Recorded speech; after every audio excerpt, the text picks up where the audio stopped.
नमस्कार दोस्तों, इस वीडियो को लाइक करें, हमारे चैनल को सब्सक्राइब करें, इस घंटी के आइकन को दबाएं, ऑल सेलेक्ट करें हमारी सभी वीडियो सबसे पहले। આપણા અમુક સમાજને કચ્છમાં જવું પડે, કચ્છ થી શું આદિવાસી આપણો વિસ્તાર અહીંયા આવશે? આપણા સમાજના માણસો અહીંયા આવી શકે ખરા? આવશે?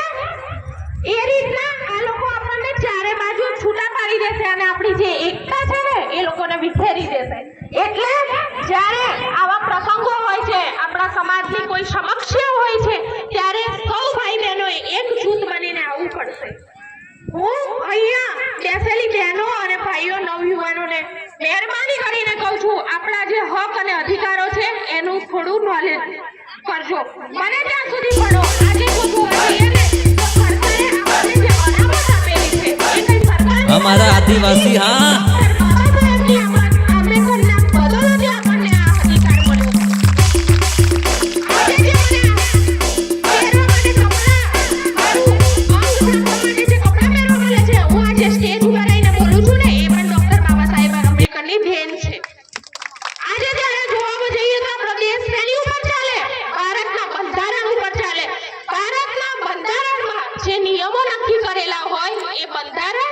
નિયમમાં રહી અને આ સરકારે ચાલવું જ પડે ને।